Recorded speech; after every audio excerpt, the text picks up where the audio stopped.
kalau kita pernah lihat kayak film-film di Beverly Hills di Amerika tuh ya, di mana depannya mungkin rumahnya tuh ada bukit ya. Jadi itu ada gate-nya. Nah, itu kayak gitu tuh kalau di Bukit Golf. Jadi rumahnya mah di dalam, gate-nya di depan gitu. Jadi kalau kita masuk tuh kayak masuk dalam gate dulu, jalan gitu. Ya, untuk yang view golf ya, karena gede-gede kan. Tapi kalau yang island sih langsung ke dalam rumahnya. Itulah makanya kawasan gitu itu termasuk yang elit dan eksklusif gitu loh. Ya, oke. Nextnya fasilitas. Nah, Pondok Indah sendiri ada pasti Rumah Sakit Pondok Indah ya. Ada Pondok Indah Mall 1, 2, 3, yang baru Pondok Indah Mall 3. Nanti next planningnya masih ada Pondok Indah Mall 4 lagi yang akan dibangun gitu. Jadi nextnya ada Street Gallery. Nah, Street Gallery ini tempat hangout. PIM 4 itu di mana? Rencananya yang berbatasan dengan ini Masjid Pondok Indah dan yang sekarang dipakai Ranch Market. Itu sekarang seberangnya PI1 ya? Ya, jadi memang developernya sendiri itu Pondok Indah pengen membentuk segi 4. Jadi mall-nya itu semua terintegrasi. Cita-citanya seperti itu, gitu. Dan untuk yang tinggal di Pondok Indah Residen yang berdekatan dengan mall itu kalau mau ke golf itu nggak perlu naik mobil karena mereka bisa jalan melalui Pondok Indah Mall 3, 2, dan 1. Nanti tembus langsung ke golf, gitu. Saya udah nyobain boros jalan kaki, ampun capeknya. Dan bawa stick golf itu nggak enteng loh. Iya, makanya saya juga lucu juga dulu bilang pikirannya, ke golf kan nggak usah naik mobil, jalan. Terus saya ngetes dong bulan lalu saya dapat saya coba ngetes dari Pondok Indah Residen apartemen itu nembus Pondok Indah Mall 3, saya nembus Pondok Indah Mall 2, tembus Pondok Indah Mall 1, ini gempor saya. Betul. Orang habis golf aja mau naikin ke mobil aja pakai caddy, kebayang? Lah makanya saya juga bingung kalau mereka bilang ke golf deket, ke golf ngapain? Iya, ya tapi itulah mereka bicaranya seperti itu. Oke, di Pondok Indah Mall sendiri ada Street Gallery. Kenapa namanya Street Gallery? Itu tempat resto, lounge, resto, lounge dan bar di sana ya. Di sana buka sampai malam, sampai jam 12. Jadi tempat untuk hangout, untuk dining semua di sana di Street Gallery. Di mana? Street Gallery. Posisi? Jadi posisinya samping PIM 1, antara PIM 1 dengan Waterpark. Waterpark Pondok Indah itu ada Street Gallery. Gitu. Jadi nyambung sama Pondok Indah Mall 1. Dia ada bridge-nya. Itu orang-orang bilang dulu Pondok Indah Mall 3, tapi itu bukan Pondok Indah Mall 3, itu extension dari Pondok Indah Mall 1 yang dinamakan Street Gallery. Gitu. Ya. Oke, lanjut. Pondok Indah Office Tower. Pondok Indah sendiri punya Office Tower ada 4 ya kalau nggak salah ya. Nanti ada 5 kalau nggak salah yang sekarang yang baru nih lagi dibangun. Jadi semua untuk brand-brand, beberapa brand terkenal ada di situ seperti Coca-Cola Company ada di situ. Terus dulu ada Siemens di situ ya, berkantor di situ, dan beberapa lainnya lah yang sayang sekarang banyakkan startup di sana. Oke, lanjut. Ada Golf Club Pondok Indah, tentu saja ya. Ada driving range Pondok Indah yang drivingnya cukup gede, cukup luas, dia 2 lantai. Dan ada Pondok Indah Waterpark, ada Ranch Market, ya, sekolah BPK Penabur, Don Bosco, Raffles, Bakti Mulia, dan Jakarta Intercultural School atau yang orang bilang JIS, ya. Dan hotel, ada Hotel Intercontinental dan Swiss Bell Hotel. Oke, public transport juga ada dilewati busway dan MRT ya. MRT-nya tuh bisa ke Lebak Bulus sebenarnya, tapi bisa jalan kaki ya, lumayan juga sih sebenarnya, tapi oke lah, gitu. Oke. Demikian kurang lebih ya gambaran mengenai Pondok Indah nih. Jadi mungkin Boros, saya kembalikan lagi ke Boros dulu sebelum saya bicara mengenai tips, Bu. Waduh, luar biasa. Ini teman-teman, saya pikir mau dilanjut. Sorry, kamera sempat error tadi. Jadi kayaknya kamera saya juga goyang ngelihat harga-harga rumah yang di Pondok Indah deh. Oh gitu. Oke, teman-teman, jadi ini menarik. Memang Pak Raymond ini mencoba untuk mengungkap. Ini luar biasa ya, menurut saya benar-benar sebuah ilmu kalau menurut saya ya. Kenapa seorang Pak Raymond, kalau saya ngeliatnya dari sisi situ, bisa berkecimpung di Pondok Indah begitu lama karena dia bisa mendeskripsikan, bisa mendeliver informasi sebagai seorang agent secondary dengan sangat amat terkomprehensif dan jelas gitu. Jadi saya sempat tadi WA di grup properti saya ya, kantor, saya bilang lihat cara Pak Raymond menjelaskan, saya bilang. Jadi begitu dia memahami product knowledge-nya, dia akan tahu who's the buyer gitu loh. Jadi jangan kita mikirin buyernya, kita nggak tahu product knowledge kita. Kalau saya sih ngeliatnya dari sisi itu, jujur saya bukan orang Pondok Indah, jadi saya disuruh telan ilmunya dalam semalam mungkin tidak bisa, tapi saya ingin mengambil apa yang bisa saya ambil insight-nya gitu loh. Jadi sampai urusan per meternya gitu ya teman-teman ya. Kalau saya sih ngelihat insight-nya dari itu ya. Jadi per meternya, kemudian apa yang dia lihat, apa yang dia dapat, kenapa kencana begitu, kenapa hijau seperti ini, kenapa ada 30 juta ternyata ada si pintu UGD ya kan, kemudian kenapa dia bisa membangun ternyata harga jalan depannya gitu kan. Jadi memang seorang secondary property agent yang sangat sukses ya, benar-benar diawali dengan how you know your product and then you will know you're the buyers gitu loh. Jadi kalau menurut saya itu begitu ya Pak Raymond ya. Kalau kita ngeliat dari proses bisnis, coba saya dikoreksi ya Pak kalau salah ya Pak ya, karena ini kan penting juga. Kita pengen belajar bareng di sini. Jadi kalau misalnya saya salah ya mohon dikoreksi. Kalau saya melihatnya ya kamu benar-benar harus bisa mengundercover gitu ya produk kamu sampai detail gitu ya kan, sampai pintu UGD bunyi ambulan gitu kan. Luar biasa. Kalau kita kasih tepuk tangan dulu dong buat Pak Raymond ya kan, ini banyak insight-nya, benar-benar luar biasa, benar-benar keren banget gitu. Nah tipsnya ini pasti teman-teman masih nunggu.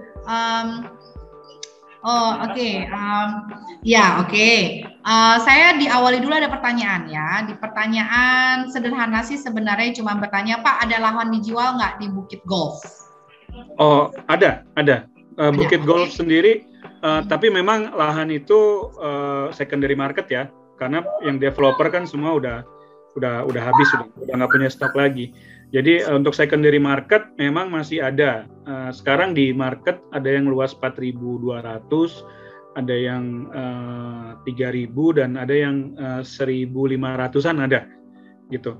Jadi nggak banyak gitu yang di sana. Dan juga memang untuk tipikal di sana pembelinya itu biasanya mereka bergrup ya, Bu. Misalnya gini, kayak kalau misalkan, ini di sana sebelahnya tetangganya ini, ini teman saya, jadi ngegrup gitu loh. Jadi saling sama-sama inilah, sama-sama pengusaha, sama-sama konglomerat kan tahu siapa gitu loh. Jadi jarang sekali yang memang untuk yang tipe yang gede ya Bu ya, tipe yang gede ya. Jarang sekali yang mereka yang nggak tahu, pasti mereka tahu semua itu yang di situ gitu.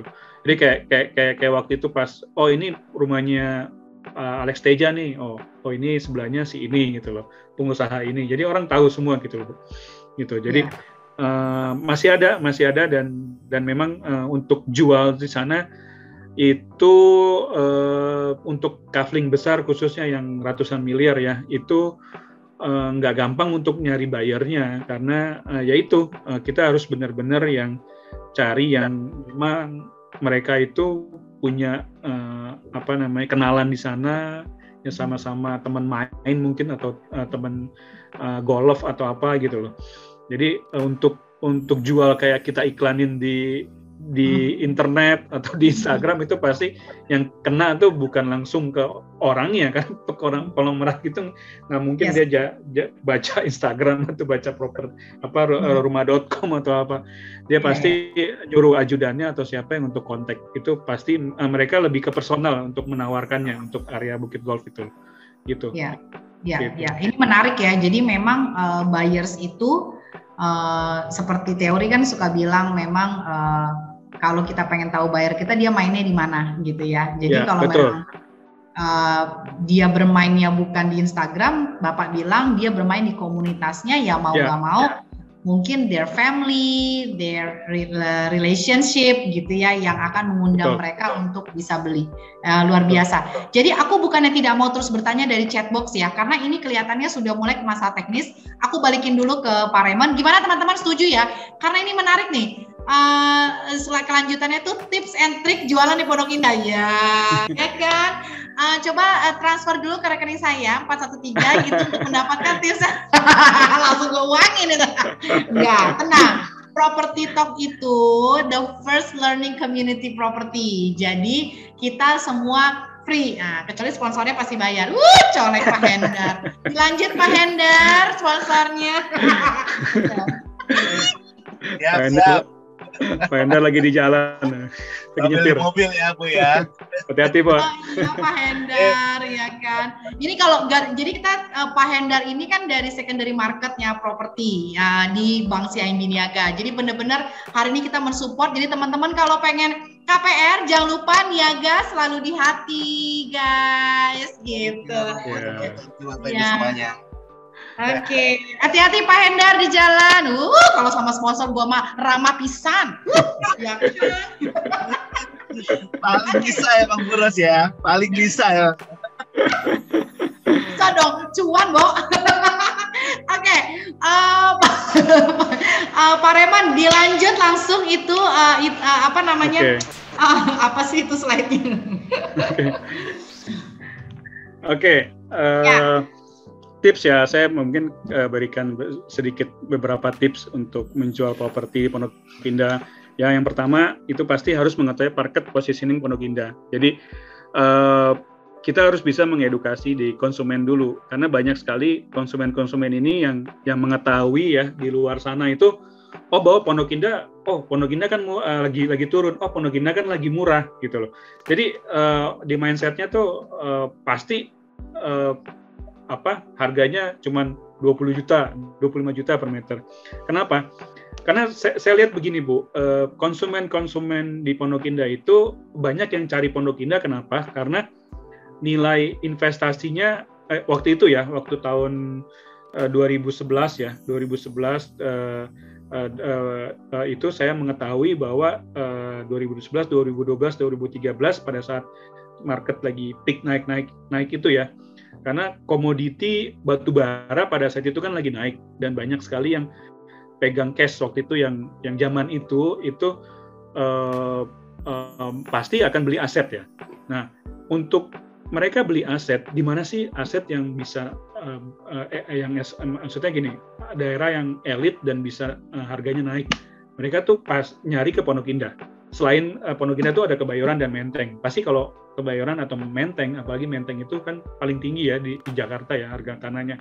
Jadi pasti mereka lari ke Pondok Indah karena Pondok Indah itu punya fasilitas banyak kan.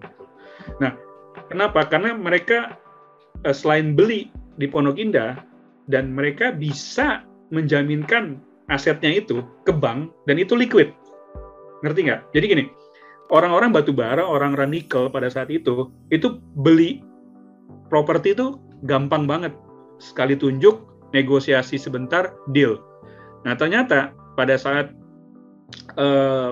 beli, mereka bisa jaminkan lagi untuk modal usaha. Karena dia masuk ke bank, itu dapat nilainya besar gitu loh. Ngerti ya? Jadi kenapa? Makanya kenapa selama ini Pondok Indah juga banyak dicecer di media bahwa Pondok Indah turun. Mungkin yang analisa saya, mohon maaf bila saya salah, banyak beberapa pengusaha-pengusaha mungkin yang ngincer area sana supaya mereka dapat beli harga dengan aset lebih murah dan bisa menjaminkan di bank bisa mendapat dananya lebih besar gitu loh.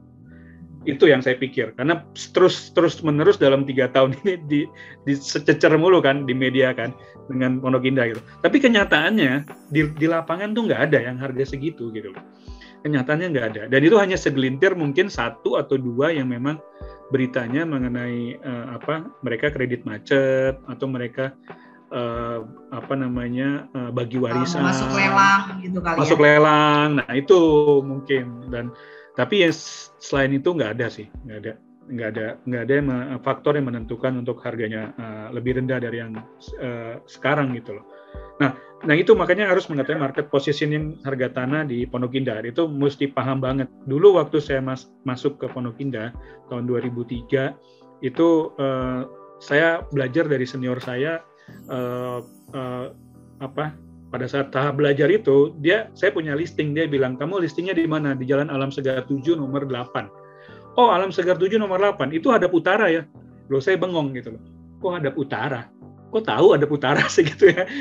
Dan dia bahkan tidak tahu fotonya zaman itu kan nggak ada Google Map ya, nggak ada fotonya, nggak ada. Kok saya tanya, kok ibu tahu itu hadap utara? Lalu dia ngajarin saya, Raymond, Alam Segar 7 itu hanya ada ganjil dan genap. Ganjil itu pasti hadap selatan, genap itu hadap utara. Oh gitu ya? Iya, jadi gampang kan ngafalinnya. Oh oke. Gitu. Jadi, seperti itu tuh harus tahu juga kita sebagai agent ya. Jadi pada saat customer cari hadap, misalkan saya mau cari hadap barat, oh pasti kita udah tahu hadap barat nih untuk luasnya berapa, misalkan 250 atau 300. Oh pasti kalau hadap barat itu pasti hadapnya jalannya kalau nggak Gedung Pinang, kalau nggak Kartika Utama, kalau nggak Alam Segar 1, Alam Segar 4 gitu loh. Yang luasnya 250 sampai 300. Nah, itu yang kita harus bisa mendeliver ke customer, mengedukasi customer bahwa ini loh. Jadi jangan sampai customer itu dibuat muter-muter melihat beberapa rumah yang banyak sampai dia pusing bahwa kok nggak ketemu yang cocok gitu loh. Itu yang penting sih, Boros. Oke, yang kedua, kok nggak muncul? Sebentar. Loh. Dia nge-hang. Oke, ini dia. Oke, yang kedua, karakter dari calon pembeli dan lifestyle-nya klien Pondok Indah. Ya, jadi karakternya tadi kan berbeda-beda. Ada yang pejabat, ya, ada yang pengusaha, ya. Jadi ada juga beberapa yang sekarang tuh dari artis ya seperti Mbak Inul ya, ada Baim Wong sekarang, tadi Pak Adi juga tahu ada Anang Ashanti ya, itu dan beberapa yang lain kayak Atta Halilintar, ada Rian The Massive, ada siapa Ruben Onsu ya, semua beberapa yang mereka memilih di Pondok Indah, tapi ada beberapa mereka juga yang sewa di Pondok Indah gitu loh. Jadi kita harus tahu karakternya sendiri dari kalau pengusaha itu seperti apa, pejabat itu seperti apa. Jadi mereka mencari rumahnya udah tahu, oh saya maunya di sini. Ya udah kita ikutin aja. Terlalu capek kalau mereka ikut muncul rasa yang. Oke. Ya jadi jangan sampai kita menawarkan yang tidak sesuai dengan permintaan mereka gitu loh. Karena sebelum kayak pejabat itu kalau sudah tahu daerah Pondok Indah, dia pasti akan nunjuk saya maunya di sini. Jadi itu yang kita harus ketahui dari mereka. Dari mana taunya ya kita biasanya kalau mereka kan ada ajudan ya, atau ada orang tangan kanannya atau siapa, itu kita harus bekerja sama dengan mereka untuk mencari tahu sebenarnya keinginannya seperti apa. Jadi jangan sampai salah memberikan informasi, salah memberikan produk yang mengakibatkan mereka juga nanti akan jadi nggak nyaman dengan kita. Nah, lifestyle-nya sendiri juga penting. Jadi, saya juga pernah ikut dulu di sana, hanya golf saya yang belum terus ikutin ya. Karena ada teman saya agent sampai punya member club-nya di Pondok Indah, dan saya belum sanggup untuk membayar member club segitu banyak ya, sebegitu besar ya. Mungkin next nanti kalau ada kesempatan ya. Jadi ada tuh teman saya yang sampai ikut di golf mereka. Memang ada beberapa dapat customer juga. Terus saya juga pernah ikut di fitnessnya mereka gitu ya. Jadi komunitasnya mereka. Jadi lucunya gini. Saya pelajari, saya amati juga. Saya waktu itu saya ngikut member fitness tuh ada kali hampir 6 tahun ya. 5 tahun. Saya pelajarin. Saya ada dapat beberapa customer di sana. Tapi yang lucunya, yang fitness di Pondok Indah itu rata-rata bukan orang Pondok Indah, orang Lebak Bulus, orang Pejaten, orang Bintaro. Jadi ya memang ada orang Pondok Indah, cuman mungkin 20% atau 30%. Sisanya 70% itu hampir orang luar Pondok Indah. Jadi orang Pondok Indah aktivitasnya biasanya kalau nggak di apartemen, kalau nggak malah dia di hotel. Jadi lucu juga ini. Tapi nggak apa-apa, saya amati mereka dan ada dapat juga beberapa customer di sana gitu loh. Kalau golf memang pasti itu beberapa pasti orang Pondok Indah, dan kita kadang dapat klien-klien potensial di sana.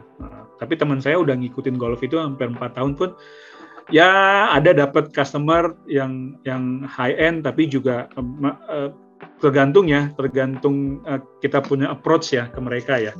Jadi nggak semuanya harus langsung berhasil gitu loh. Kan mereka butuh trust juga ke kita gitu loh. Ya, itu yang kedua. Yang ketiga, sedikitnya mengenai building material. Nah, ini penting. Ya, untuk kita memasarkan suatu produk yang high end itu pasti kita harus mengetahui mengenai spesifikasi dari materialnya. Kadang kita dapat secondary market tapi rumah baru, rumah brand new ya. Jadi yang investor bangun. Jadi beberapa investor bangun di Pondok Indah bikin rumah yang lux dan menjual, dan kita biasanya diundang untuk mereka memasarkan.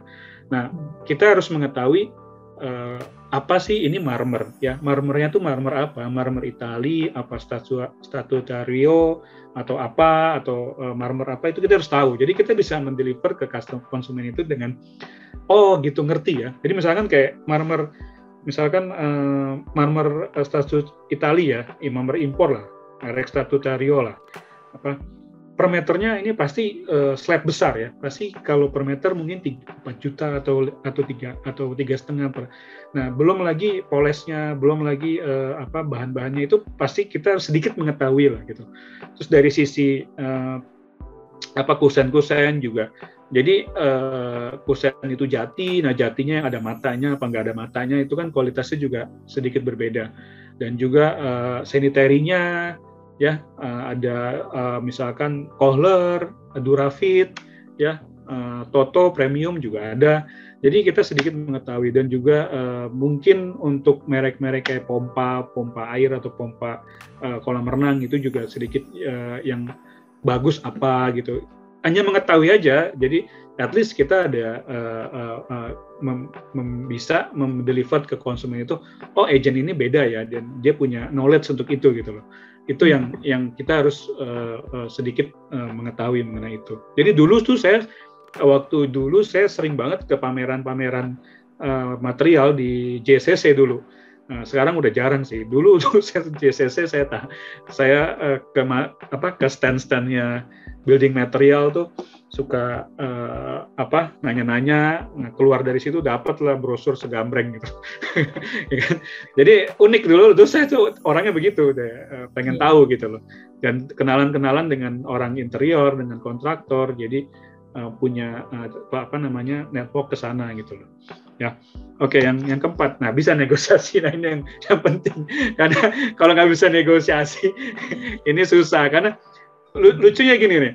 Jadi kayak kita namanya persaingan ya, maksudnya kalau bagi saya teman-teman agent lain di Pondok Indah itu adalah semua teman gitu loh. Bagi saya itu teman. Jadi meskipun beda brand itu pasti saya anggap semua teman. Even pun yang satu brand pun kayak Bulisa Kuncoro atau Nina Kuncoro, semuanya saya anggap teman gitu loh. Jadi saya berbagi ke mereka dan menjalin kerjasama untuk kita bisa kerjasama untuk kobrok gitu loh. Nah, jadi saya lucu nih, ada podcast tadi siang ya. Jadi yang namanya persaingan pasti kan ya dimanapun ada ya. Jadi ada lagi negosiasi gitu. Jadi konsumen saya itu dia ngecek di portal properti. Nah, ternyata rumah yang saya tawarkan itu ada diiklanin oleh agent lain dengan harga lebih rendah. Ya, jadi yang saya tawarkan 20 miliar, agent tersebut menawarkan 19 miliar, di mana sebenarnya harga tersebut tidak benar gitu loh. Dan saya tahu untuk yang beberapa seperti ini, itu mereka biasanya cari leads prospek ya. Jadi gini, ada namanya konsumen pasti membedakan. Oh, ini rumah sama, oh ini lebih murah. Pasti gue akan kontak yang lebih murah dong. Secara psikologis kan seperti itu. Nah, mereka mau strategi iklannya seperti itu. Tapi kalau orang yang tahu kondisi ownernya, orang yang pegang ownernya, pasti owner akan marah dan owner juga nggak mau akan turun lebih banyak gitu loh. Jadi pada saat negosiasi tadi siang itu, dia bilang, loh Pak Raymond ini ada yang buka 19M, kok Pak Raymond nawar 20M? Loh saya nawar 17,5M loh Pak, gitu loh. Masa agent tersebut bilang katanya 19M nego, 18M, 18,5M mungkin dikasih gitu loh. Nah, kenapa Pak Raymond nggak bisa? Loh, Bu, saya bilang, ada beberapa faktor, Ibu lihat sendiri. Ibu balikin aja ke si agent tersebut. Bisa nggak dia memberi kepastian 18,5 itu dikasih? Kasih waktu 2-3 hari. Kalau dia bisa kasih kepastian 18,5 dikasih, Ibu boleh ambil sama dia. Saya yakin dia nggak bisa. Karena dia nggak langsung owner. Saya tahu gitu loh. Dan saya udah, kan sana saya pegang owner ini kan cukup lama, dan owner itu juga memang pegang hanya saya dan 2 orang doang agent gitu. Dan dia nggak ke banyak agent. Jadi saya tahu dan saya yakin. Dan saya bilang sama owner, saya cerita kondisi seperti ini. Oke Pak Raymond, saya tahu. Ya, saya tahu. Saya kasih ke ada 1 orang.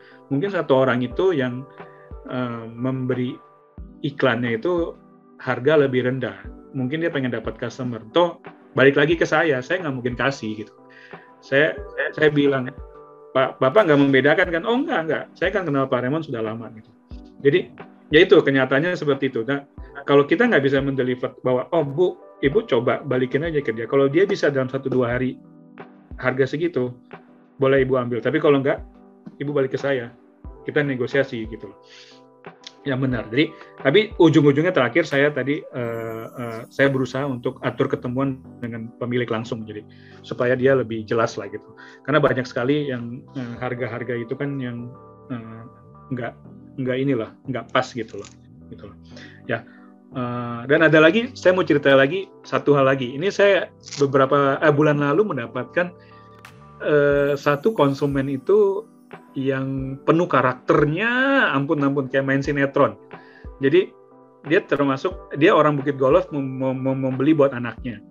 Jadi kita negosiasi deadlock nih, ya selisih waktu itu selisihnya lumayan gede. Selisihnya waktu itu 21, dia owner saya turun di 23,5, berarti sekitar 1,5M lah ya, 1,5M, selisihnya lumayan gede. Jadi singkat cerita, saya kan kobrok dengan teman agent juga dari brand lain. Saya bilang, oh ya karena kita pengen berusaha untuk deal, ya udah saya bilang boleh ketemuin aja, tapi karena si pembelinya bilang, oh saya nggak perlu ketemu dulu, saya pengen lihat rumahnya dulu gitu loh, nanti telepon aja dengan ownernya, saya bicara di telepon. Nah singkat cerita dia datang turun dari mobil, saya pengen ruangan yang ber-AC ya, AC semua dinyalain, yang di ruangannya dia pengen duduk. Terus dia bilang, pas baru duduk, gimana nih? Saya dikasih nggak harga saya? Dia bilang gitu. Oh, ntar dulu Om, duduk dulu, kan kita mau bicara mengenai harga. Kalau Om udah oke mengenai rumahnya, kan anak Om udah oke, tinggal Omnya nih, gitu. Nah, oh nggak bisa. Saya datang ke sini, saya buang-buang waktu saya kira udah deal. Saya mau udah pegang uang cash, mau DP. Dia bilang gitu. Loh, kita kaget dong. Tapi kalau saya sih santai aja. Saya bilang, oh, ntar dulu Om, mending duduk dulu Om. Kan mau ngobrol sama ownernya nih via telepon. Oh, nggak perlu. Saya pulang aja. Jadi, dia berdiri lagi, mau pulang. Jadi, saya dalam hati, ini kayaknya main karakter nih gitu, negosiasinya. Oke. Akhirnya ditenangkan, akhirnya dia mau duduk, singkat cerita dia mau, dia mau via per telepon dengan si owner. Nah di telepon pun dia masih main karakter, bahwa saya nawar sudah bagus Bu, ownernya ditekan kan, saya kasarnya ditekan, tapi ownernya bilang, Pak, Bapak kasih saya harga bagus, Niskaya nanti juga berkah. Saya udah turun 3M Bapak, cuma naik 500 juta gitu. Terus oke, langsung di bluff lagi sama dia. Oke, saya naik 500, jadi 21,5 gitu. Jadi lucu, naik cuma 500, si owner udah turun 3 miliar gitu. Jadi ya singkat cerita dia main karakter lah dengan kita. Dan orang yang kalau kita tahu, oh ternyata dia ini ya, pinter ya gitu loh. Nah singkat cerita kita belum deal pada saat itu. Terus balik ke rumah masing-masing, butuh 3 hari lagi negosiasi. Di 3 hari itu saya santai aja. Saya bilang ke teman saya, kamu tolong jangan ditanya deh. 1 hari aja yang ditanya. Kamu diemin. Bener loh, dianya yang ngejar loh. Dia yang ngejar. Berarti kan saya bilang, iya, pembelinya malah yang ngejar. Satu kan saya bilang kan, nggak usah takut, dia udah suka. Kamu tenang aja, dia tunggu dia naik aja gitu. Karena dia pengen minta ke saya untuk, kan saya pegang owner, untuk turun terus kan. Tapi saya bilang tenang aja, dia pasti akan naik gitu loh. Tapi ya singkat cerita akhirnya happy ending ya deal. Tapi dengan penuh karakter yang memang menguras ini ya strategi gitu loh. Ya kan agak besar. APR saya Miniaga Pak. Oh nah itu saya udah arahkan Pak untuk KPR, tapi kayaknya dia bayar pakai cash Pak. Dia pakai cash. Gitu Pak. Oke. Ini jam 20.51 ya. Sebentar. Ini masih banyak itu presentasi. Oh satu lagi Bu, satu. Nah, networking sesama agent. Ini yang penting. Ya. Itu yang tadi saya cerita. Ya. Aku cuma kasih waktu 1 menit ya buat presentasi ya. Habis itu ini pertanyaan harus dijawab secara singkat karena kita jam 9 itu harus bubar. Oh, oke. Kalau enggak nanti kereta saya berubah jadi labu ya, Bu. Nggak pernah nanti berubah jadi Cinderella. Orang malam-malam berubah jadi labu, ayo malah jadi Cinderella. Oke. Ya, terima kasih. Sukses. Jangan lupa follow saya. Gila kita. Oke, ya. Jangan di close dong. Bagian itu coba. Mana tadi? Ya, teman-teman bener-bener harus nge-follow. Aku udah follow Instagramnya Pak Raymond. Aku udah follow. Jadi memang Pak Raymond melakukan segala sesuatu dengan sangat niat. Ya, jadi melakukan video karena dia tahu buyersnya, ya dia tahu buyersnya with class, with money, pasti juga harus di-deliver dengan dengan cara yang lebih eksklusif gitu ya. Saya boleh ini nggak? Boleh jualan saya punya Instagram? Boleh Bu. Okay. Boleh dong. Oke, sebentar. Ada di situ ada penjual namanya Bu Lisa. Apakah sudah lama berjualan di sana sehingga disebut sebagai ratu penjual? Benar atau enggak, Pak? Iya atau tidak? Gitu dulu. Oh iya, Bu Lisa. Oke, Bu Lisa Kuncoro kan memang dulu Bu Lisa Kuncoro awalnya memang di kantor saya. Nah, ya, jadi panjang ceritanya panjang. Ya, panjang. Jadi gini Bapak Ibu, Bu Lisa Kuncoro sudah saya hubungi. Cuman karena waktu, jadi kita akan waiting list. Jadi beliau memang super sibuk dan kemarin juga ada kondisi yang tidak memungkinkan untuk ditinggalkan. Jadi kita tunggu. Nah, kita akan belajar mengenai secondary market dari Bu Lisa Kuncoro. I will wait for her. Terus ada Pak Irfan. Aku baper loh kalau Bapak ini ya. Nah, ya. Pak Irfan, teman kita, ya Allah. Pak Raymond, apa ada tempat di PIM yang kalau kita ajak klien ketemuan di situ hampir selalu closing? Atau malah jangan diajak ketemuan di PIM? Oke, dia nanya apa pula ini pertanyaan? Ayo dijawab 1 menit. Jangan ketawa, ini udah 25.3 bulan. Enggak, ini pertanyaannya menggelitik saya. Iya, emang. Tempat di PIM yang kalau ajak klien ketemuan situ hampir selalu closing. Relatif ya Pak, saya sukanya ketemuannya di Golf Club Pondok Indah karena lebih selain open air juga suasananya enak, bisa lihat pemandangan golf. Kalau hampir selalu closing sih ya nggak selalu sih, tapi ya overall paling suka di daerah sana. Beda kalau kita udah masuk ke sana, kapan-kapan boros, kalau Pondok Indah saya ajak ke sana. Feelnya beda. Itu dia. Itu yang saya tunggu ya, diajak. Oke, ini Pak Imam nanyain listing. Langsung aja ya Japri ya, maaf ya. Terus kalau ditanya tahu update harga detail dari mana? Pengalaman kali ya Pak atau gimana Pak? Oke, saya di kantor tuh selalu analisa ya. Jadi untuk properti yang terjual atau terjual yang paling kita awasin ya, untuk bikin update market ya. Jadi sesama di dalam kantor pun dan juga di luar kantor dari teman-teman agent lain, kalau ada informasi yang akurat ya biasanya kita tampung, kita olah untuk bikin harga market Bu di Pondok Indah Bu. Jadi dari teman-teman semua yang sebenarnya memberikan informasi gitu.